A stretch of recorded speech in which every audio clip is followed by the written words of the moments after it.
This is Ghazal. I am Alok. And this is CE3105, the Mechanics of Fluids Lab.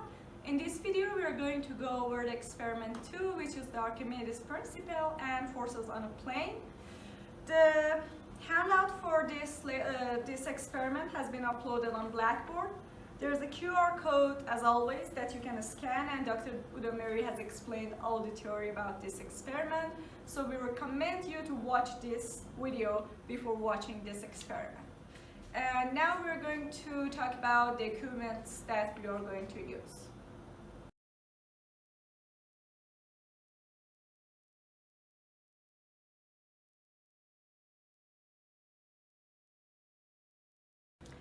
These are the equipments that we are going to use for the Archimedes principle experiment. We have a scale to measure the weight of the objects. We have 3 objects, a piece of wood, a piece of asphalt, and a piece of concrete. We have 2 containers of water. We have a thermometer to measure the temperature of the water. And we have a ruler to measure the dimensions of our objects. This is the datasheet that we're going to use for this experiment. This table belongs to the Archimedes principle part. So first we measure the temperature of water, so you can look for the density of water. For each object, we'll first measure the initial volume in the container, then we put the object in and look for the final volume.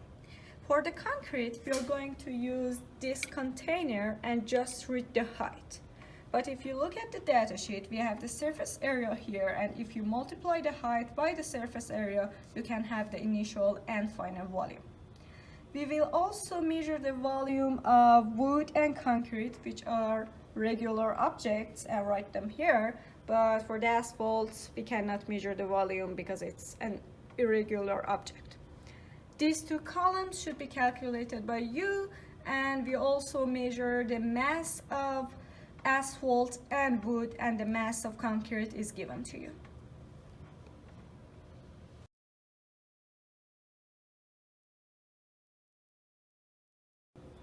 So first we're going to measure the temperature of water,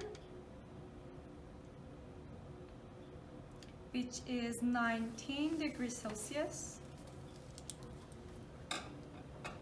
Then we should make sure that our scale is 0 and put the asphalt and weight it, which is 71.14 grams.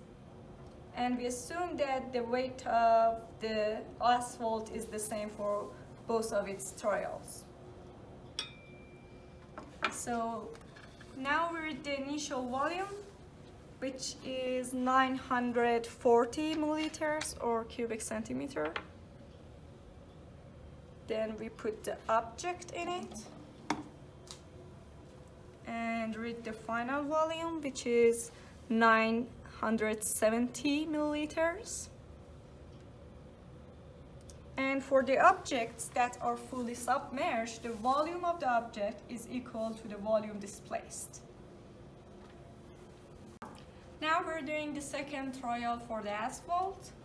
The initial volume is 675 milliliters. Then again, I put the asphalt in it. And the final volume is 705 milliliters. Now we're going to measure the mass of the piece of wood, which is 10.12 grams. The initial volume is 650 milliliters. I put the object in it, and the final volume is 660 milliliters. This is the second trial for the piece of wood. Now the initial volume is 690 milliliters. Again, I put the object in it, and the final volume is 700 milliliters. And because it's not fully submerged, the volume of the object is not equal to the volume displaced, but you can calculate the buoyancy force for all 3 objects. Now we're doing the experiment for the piece of concrete, and because it's too heavy to put in that containers, we're going to use this one and just reading the height. So the initial height is 13.2 centimeters. Then I put the concrete in it. And the final height is 14.6 centimeters. And the mass of the object is given to you. This is the second trial for the concrete. Now the initial height is 13 centimeters. Again, I put the object in it. And now it is 14.3 centimeters. And again, because this is fully submerged, the volume displaced is equal to the volume of the object.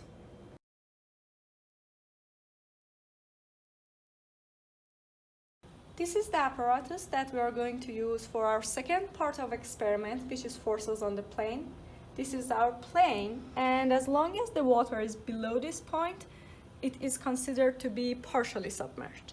There are two moments here that balance each other. One of them are caused by the weights that we put here, multiplied by this distance, and it acts on this direction. And the other one is caused by the force of water on the plane, and it's on this direction. So we have an initial weight, which is written here. We have H here. And to know where the force of the water will be applied, we will measure this distance and call it B. So the centroid of pressure will be 3B/8, which is the distance from the point that the force will be applied till this pivot point. And now we're going to perform the experiment.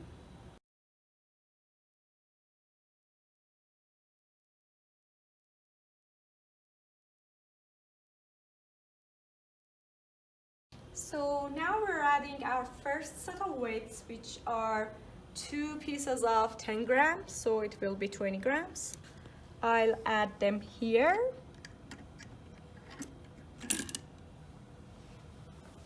So as that weight has created a movement, I'm going to add water in this container to balance it.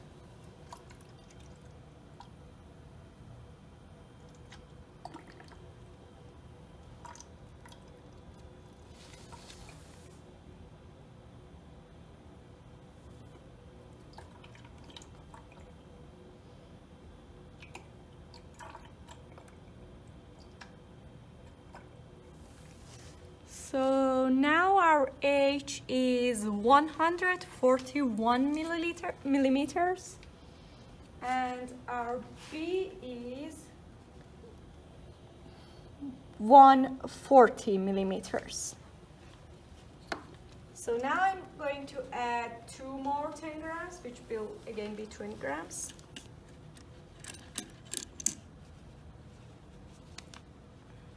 And we will balance it again by adding water.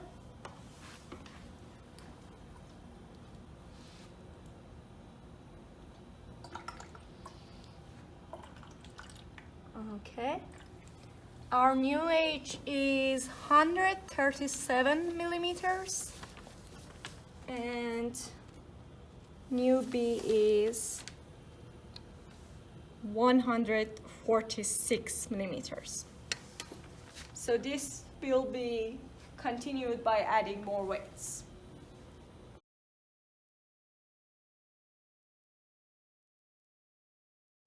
So now we're doing the forces on the plane when the plane is fully submerged.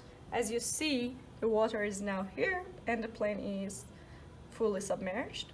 So the initial weight here that we have added is 647.5 grams, and our initial H is 80 millimeters.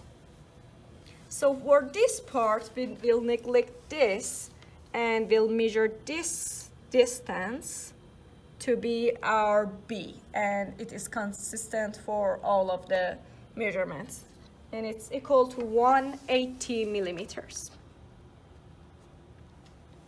So now I'm going to add 3 of these weights, which is 30 grams.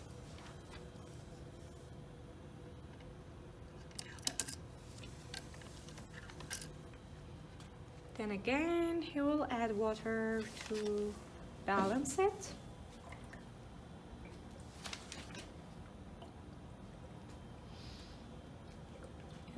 Okay. Now our H is equal to 78 millimeters. So for the second trial, I'm again adding 30 grams.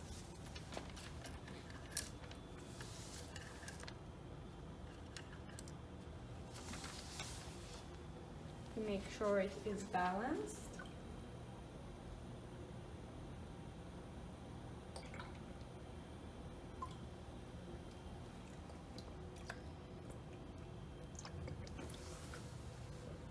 Okay, so the new H is 69 millimeters. And again, this process will be continued, so we have 5 points. At the end, we have our datasheet filled with our measurements and readings, and as I said, you have to calculate these 2 columns. So now you have to look at your handout and answer the questions in the calculation and interpretation parts. Thank you for watching, guys.